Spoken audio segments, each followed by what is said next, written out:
Good morning, good afternoon, good evening, everybody. Welcome back once again. You know what it is. Today, we're going to talk about the new driver release that Nvidia just did, and also to the update to the new app that they got out with all the sorts of the goodies. So what we're going to do is we're just going to jump right into the app and see what's cooking and go from there. So stick around, we got more for you. Here we go. All right, we made it to the action screen. We're right here on the Nvidia app. Let me get you a big booty cursor so this way you guys can see what's going on. I know how you guys like that big cursor, so let's go ahead and just maximize and resize and everything else. And here we go, big booty cursor. Okay, now the drivers, what they did is they updated to the new drivers 555.99, released yesterday. Okay, so what's new about it? It's game ready for Elden Ring, Shadow of the Entry, PAX Deli featuring DLSS 3 and Reflex, Still Wakes the Deep featuring DLSS 3, DLAA, and Reflex. Supports for 8 new G-Sync compatible gaming displays. Optimal settings, 3 new optimal setting profiles. Antibiotic Factor, Sensual Saga, Hellblade 2, and Defiant. What's fixed? GeForce experience flickering or black screen if instant replay is enabled. Nvidia app FPS overlay showing NA in multiple games, which that was kind of an issue, I thought, because every time I go to play a game, it shows not available for the FPS. So, general CUDA 12.5 does not work with CUDA enabled Docker images. OLED 40 LG OLED 48C4 TV is not detected as G-Sync compatible. LG 32G S95UE is not detected as G-Sync compatible. Microsoft Teams, new Outlook, visual artifacts when MFAA is enabled from Nvidia Control Panel. Boy, that seems like a mouthful of words right there. And also, too, as you can see, let's go back a little bit. They got Project G Assist that they're working on, so we can click Learn More. If you want to know about Project G Assist, they got something cooking right here for you. From what I've been taking in from Computex, from Nvidia wise, when they did the presentation, the keynote presentation, they didn't talk about anything about gaming. It was nothing but talking about AI and workstations and their new accelerator processors. But pretty much it, and they talked about Earth 2.0. It's a digital Earth that's supposed to predict the future, I guess, and it's crazy. So what I took away from that was the best thing that I seen out of the whole presentation was this Project G Assist. Now G Assist is supposed to help you with the games. You know, you ask it questions on different weapons for games and stuff like that. But I'm wanting to test it as soon as it comes out for real world features. Basically, I want to see if they give you something close to what Microsoft would have put out on their Windows 11. But from what I see, it's got a lot of features to it. I'm just waiting for it to come out so that way I can install it and we can go through it in a different video. So Project G Assist is on my list of videos to make. So make sure you all are subscribed and make sure you all got your notifications on so that way you know when I post the next video. So let's move on from Project G Assist. We'll get to that in a later time and see what else they got cooking. Let's go into the graphics and see what they got, you know, rolling here. So if I were to go into, let's say, I'm in OBS, that's fine. Let's say I go into Final Fantasy. Okay. It looks like it's got a performance. Yeah. I'll tell you what, it's got a performance boost already. So, I mean, they give you a lot of stuff when it comes to, you know, the driver settings. You can turn on, you know, do stuff with your driver settings. You can do stuff with the game settings, in-game settings. Looks like they got a lot of stuff. Map resolution, anisotropic filtering, anti-aliasing, DirectX. Tells you a lot. Full screen, you know, tells you a lot about the game and what's cooking right now with it. Shadow resolution and all that. That seems like it's really interesting. But what I was interested in is seeing if they got the one-click kind of thing that they were talking about. So that's what we're looking for right now. So I'm taking you all along with me. They got a performance tab right here, and obviously they do. Looks like it tells you the GPU clock, the GPU power, GPU temperature, GPU voltage, VRAM, GPU utilization, CPU utilization, and GPU fan. Looks like it's got a max performance limits, max voltage, power maximum, temperature target, and it's got a manual fan speed. So if you want to turn up the manual fan speed, you can. Just got to hit agree, continue. Sorry about that, y'all. Had to agree and continue.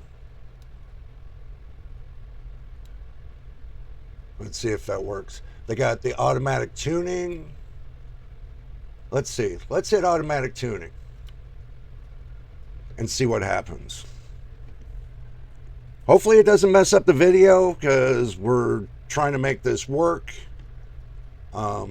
Says avoid intensive task, and I know that what's going on right now is not intensive. Me recording. So, but this is what's got me interested here. So, you know. Wow. It didn't tune for the voltage. It says automatic tuning was interrupted. So I guess this is something I would have to do off camera, I would imagine, for it to actually show me something. Or it's probably because I got MSI Afterburner and it's overriding it. It could be it too. So let me do this. Let me turn off MSI Afterburner and just go from there. So what we'll do is we'll turn it off. We'll turn it back on and see what happens. So MSI Afterburner is off. So let's see if it does any auto tuning now.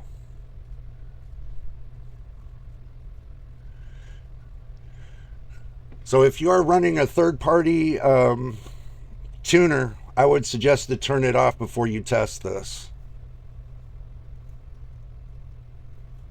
Okay, automatic tuning was interrupted. Learn more. Automatic tuning was interrupted due to high GPU utilization. Follow-up scan will be scheduled when system is idle. Do you want to tune now? Do so. Okay, guys, I'm going to take and stop the video here and then restart it. You know, I'm going to turn off OBS, the cam, and I showed you how it works, but it seems that running OBS recording is pulling up too much GPU power, so I'm going to have to do this off camera, and then I'll be right back. All right, everybody, the test is still going. Believe it or not, it's going to take a while. Figure I'd show you right where I'm at on my cell phone. I know my hands aren't the best at shakiness, but we're almost done with the testing. I can tell you it's about a good 20-minute test. I've been trying to time it.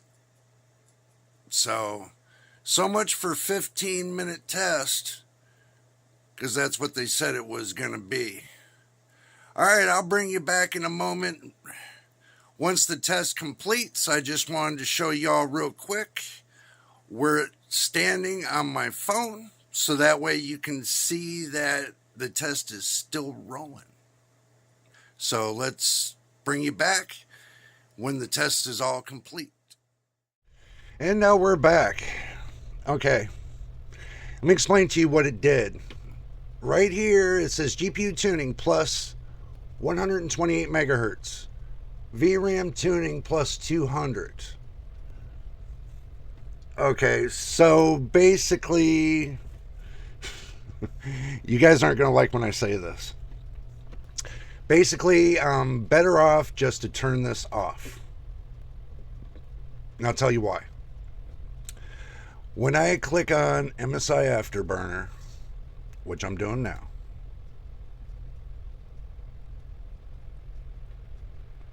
I have it preset. So let me bring you up to speed. Okay, now with MSI Afterburner, I have the fan speed set at 80. Okay, right here. The fan speed on this was very, very, very low. Okay, now from what this is saying, right here, that I can gain 128 megahertz off of the core by going to, well, this is saying that basically the core, if I set the core to,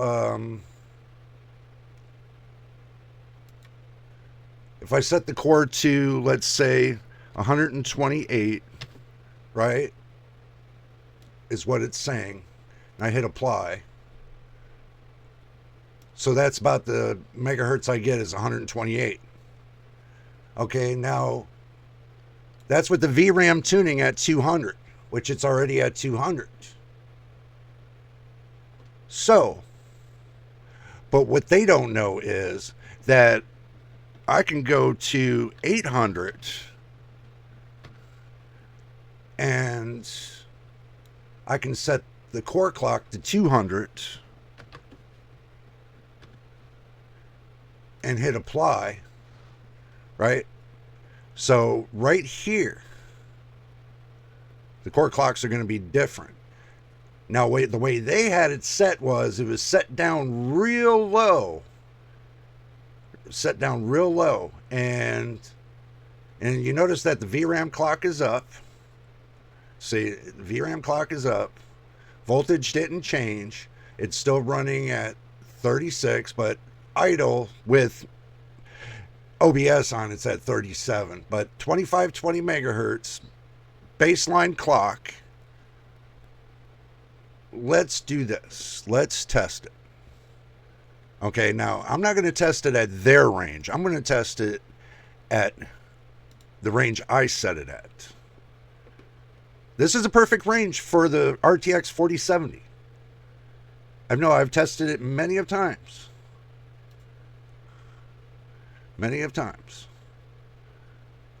So let's see. Let's keep it at medium quality, DirectX 11, and just run it as is.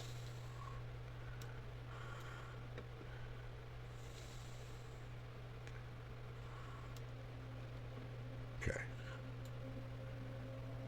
Let me turn on MSI Afterburner.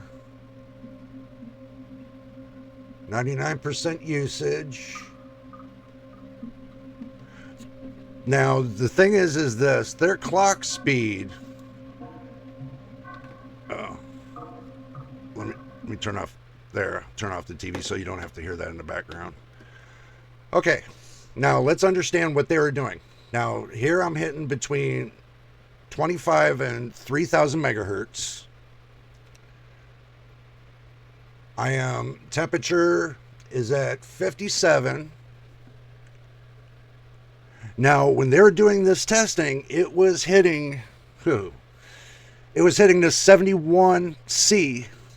Okay, 71C compared to this. The way I got it set now.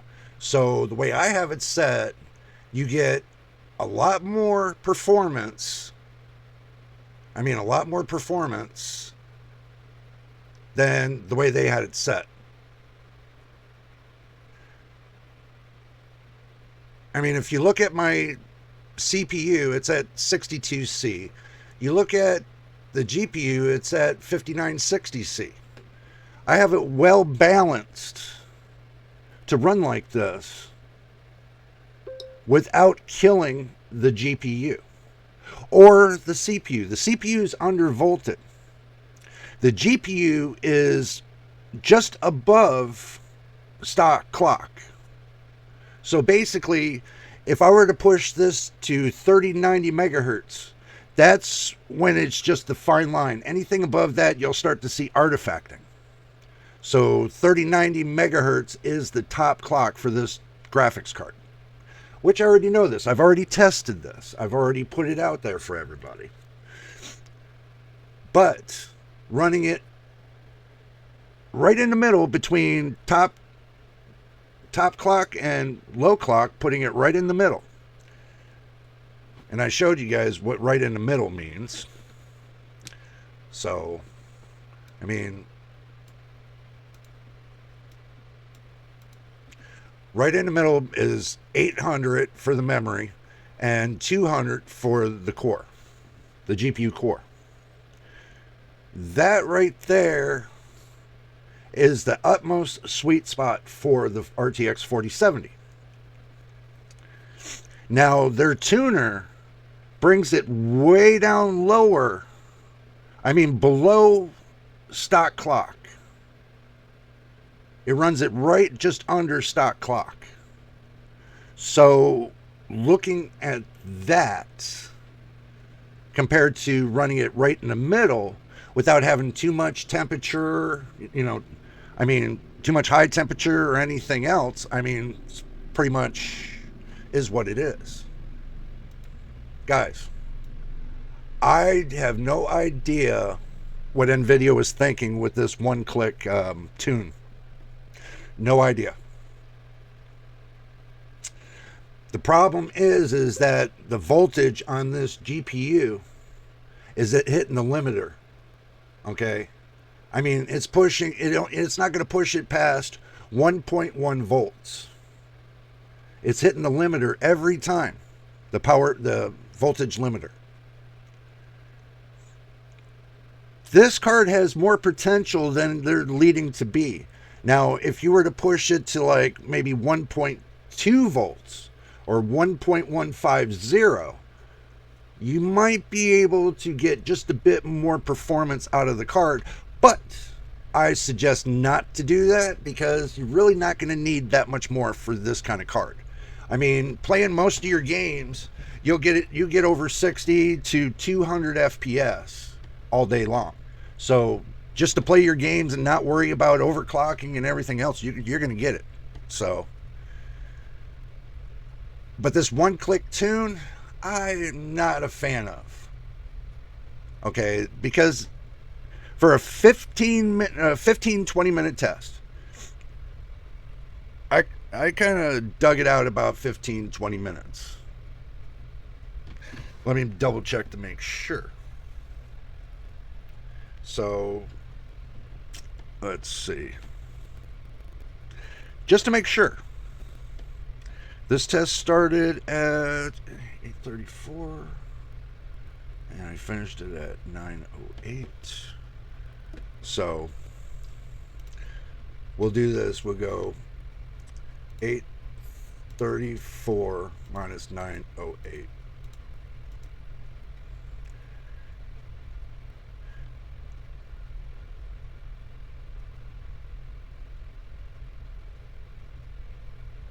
No, that's not right. Duh. That's 26 plus 8.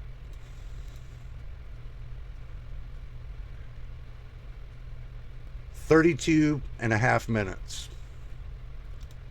So it took the test 32 and a half minutes. I was wrong. I thought it took 20, but actually, from looking on the time that I started recording to now, 32 and a half minutes. Wow.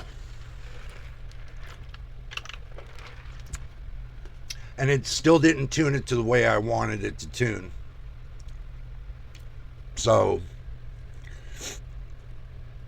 and as you can see, as I'm running this and I'm saturating the GPU and the CPU, I'm saturating both at the same time. So I've been running this for quite a while now. So that's all you do is you just keep saturating it for 10-15 minutes. I'm just going to keep running the test for 10-15 minutes and see what happens. Oh, move my face around here. Sorry about that. It will make my face a little bit bigger while the test is running. But I can tell you guys, from what I'm seeing right now, I mean, we're hitting close to 60C on the temp for the GPU, and it's staying solid under 70C for the CPU. That's going to be understandable for the CPU for the simple fact I needed a 280 millimeter AIO, and I'm running a 240 millimeter AIO. But feeling it, oh, the heat's coming out from it. So what I'm thinking I need is I might want to do a 360 mil AIO for my PC to disperse the heat a little bit better. So, but I can tell you, I'm getting a lot of heat out of the top. I mean, a lot.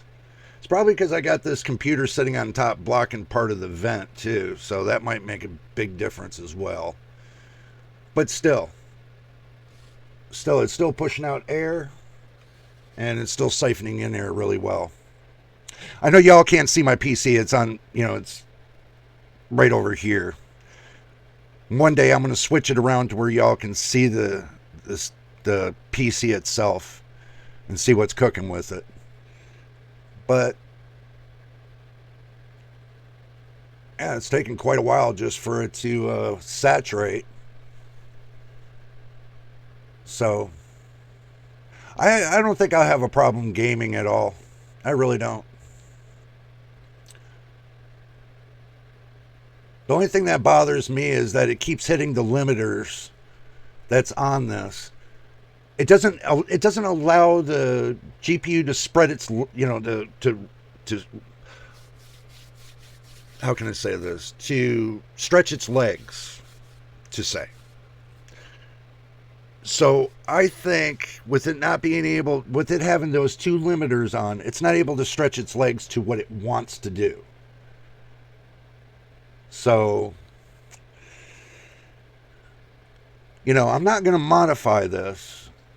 I'm still within the boundaries of my warranty. So, for the simple fact, I'm not cranking it like some people would do, but I'm not cranking this at all. I'm watching very carefully how I'm kind of turning up the power on the GPU. But believe it or not, I'm not turning up the voltage. The voltage I have not touched. The voltage is still resting at the same stock settings that it's always ran at. The only difference I adjusted was the GPU clock and the GPU memory. That's the only thing that I adjusted. The two things was the GPU clock and the GPU memory. So it'll go up 200 megahertz more on the GPU clock. So if this thing it was set at stock, it'll hit 2875. 2880, but with going up 200 more megahertz brings it up just over 3000 megahertz. Just over. It'll hit in between 3015 megahertz to 3020 megahertz, set on a, you know, a 200 megahertz uplift. But truthfully, FPS is staying stable. Now we're at 70 because now that the GPU is fully saturated, and now, well, my bad. Now that the CPU is fully saturated and the GPU is fully saturated, we're only looking at 62C, 63 on the GPU, and we're looking at 70C on the CPU. Fully saturated. So, all I can say is this. I'll give you my conclusion when we get there.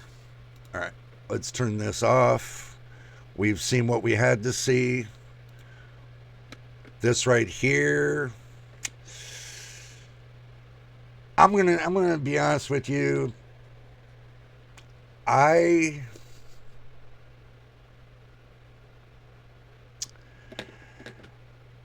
wouldn't recommend it. I'm sorry, Nvidia. I'm not going to touch the voltage on the GPU because it already goes to the maximum limit without touching the voltage. Because you put limiters on there to where it won't go above 1.1 volts and where it won't go beyond 208 watts max. That's as far as it goes with this. So with it hitting those limiters, there's not much more that I could get out of this GPU at this point in time. Yeah, I could push the voltage all the way up and run all day at 1.1 volts. But the thing is this, sitting idle, it does not need to be at 1.1 volts. It needs to run less than 1 volt, like 0.92, between the 90s and the 80s. 0.90 or 0.80. In between there. And don't forget your drinking snacks, guys. But I'm going to tell you this. I am not going to recommend this. It's the same BS that with AMD and their Adrenaline software. It's the same crap. It won't allow you to stretch the legs of your GPU. Now, me running MSI Afterburner, I don't run it this way all the time. I've only did this for the testing, for this testing here. Okay. I only did this for the testing. Now, running it back at stock, you turn the core clock to 0. Oh, let me get my big head out of the way. And I'll show you guys. Okay, now my big head's out of the way. You turn the core clock back to 0. You turn the memory clock back to 0. And then just hit apply. That's as simple as it can be with MSI Afterburner. There's no 15-20 minute test here. Basically, you can do everything from here. Now, if Nvidia, if you were to come up with something like this, okay, this would make more sense to somebody if they want to bring up the clocks and the memory for their GPU, to get the most out of their GPU without killing it. Then this would have been the better way to go. Not what you have here. So, my conclusion to the one click is one click ain't going to happen because I turned it off. So, let's go back to the overview. Okay, so basically it gives you the overview of your computer, your graphics card, your drivers, your display, your CPU, the RAM, the storage, gives you a rig detail, the performance. I don't know. This right here, that's, I mean, the statistics not bad, but, and they got a redeem. I don't know. There's no redeem there. And you got the settings. You know, you can view and modify your games. Let's see. Notifications. I got mine set for driver updates. And the about. I got that sending back to. And I got the early access on. In case they send early access. I got that on too. So, but all in all, that's pretty much it with, you know, I don't have GeForce now, is because that's the online gaming, the cloud gaming. I don't have that now. I got Nvidia broadcasts. I got Nvidia Omniverse. I got the Nvidia Canvas. I got Nvidia iCat and Nvidia FrameView. Okay. Did not see anything else about the Project G Assistant. So, haven't seen nothing too much about that, but pretty much we'll close this up. We'll get out of this really quick, if it'll allow us. Minimize this, because it goes right to the tray. Okay, and let's go back to the action screen. And we're back on the action screen. Look. My conclusion to this is this. Okay. The one click tune takes 15 to 20 minutes. And after it gets done, when I got done at the end of it, got right to 99, and then the test was interrupted. Nothing was running at all in the background. Nothing that would interrupt the test whatsoever. So I don't have any clue why that happens like that, because that right there, if one thing pops up into the and turns itself on and turns itself off, interrupts this test. I had to turn everything off that I could find that would interrupt this test, and it still got interrupted at the end at 99%. Did it tune everything properly?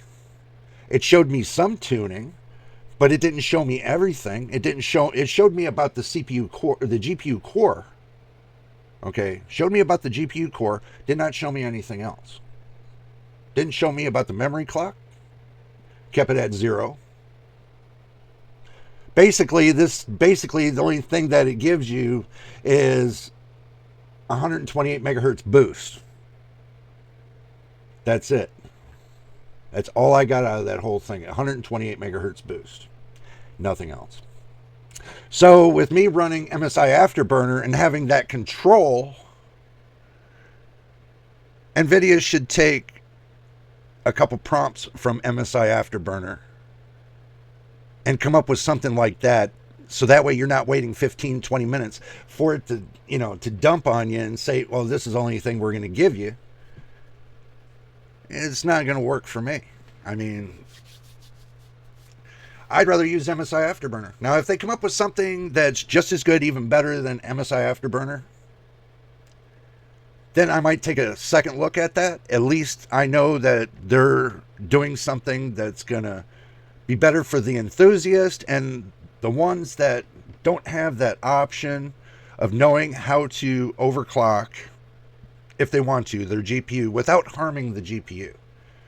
Now, do remind you with MSI Afterburner, if you overclock it, your GPU a little bit, it's not going to harm it.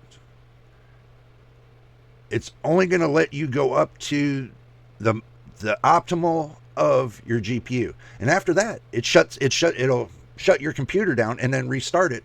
And then when that happens, your MSI Afterburner will go right back to 0. It'll put you right back at stock clock when it computer restarts.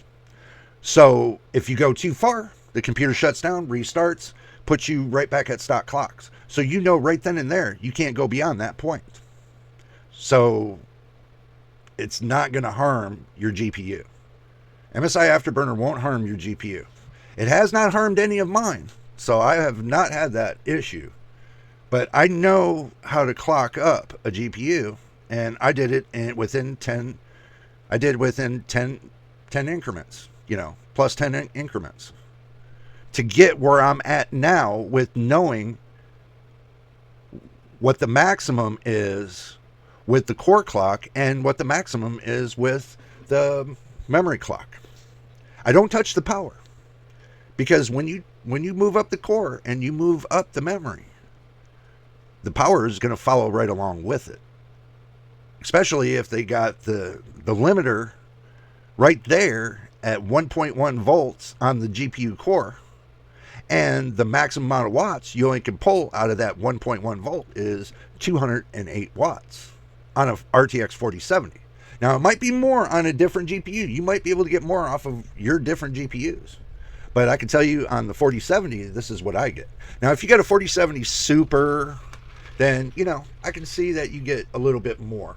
You probably get a little bit more out of it. But this right here, this is about as far as it goes. But when I play games, I don't have artifacting. That's one. I don't have screen delay. I don't have stuttering. That's two. And it's nice and smooth.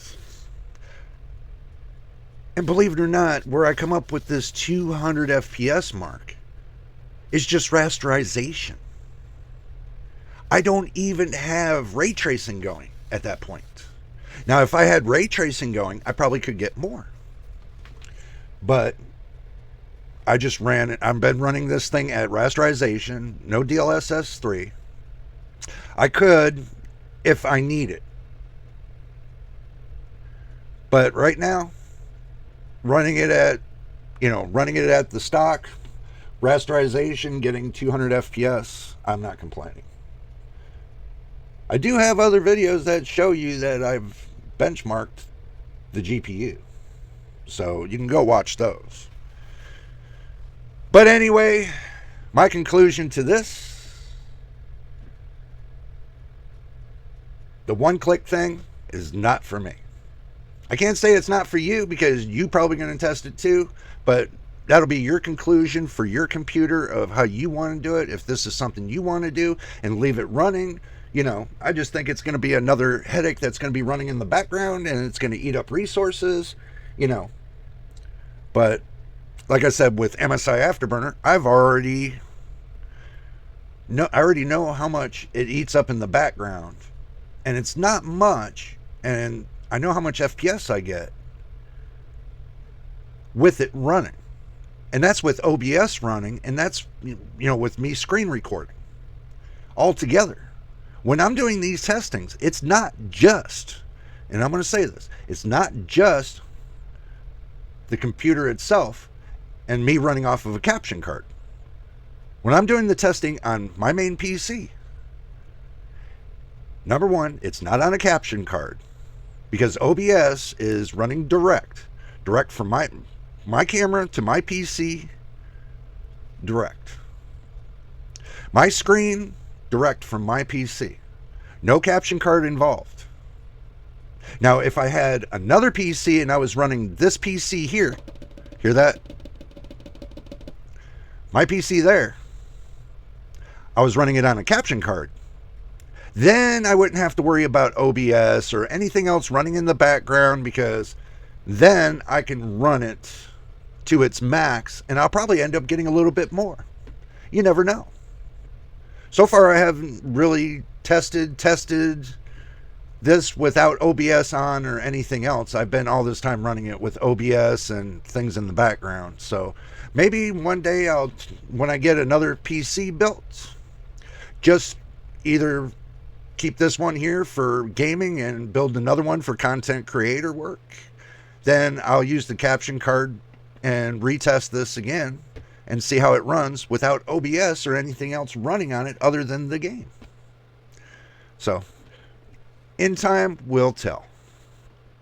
But anyway, if you made it to the end of the video, and I do appreciate it, and don't forget, I got more videos to come on Computex. It's not over yet. I still got Intel and everything else coming up. So, but if this is your first time here, make sure you subscribe. And if you've already subscribed, welcome to the family. Welcome to JJ's PC Builds. And don't forget, put positive likes on the video, and don't forget to hit the notification bell so that way you'll know when I get and post the next video.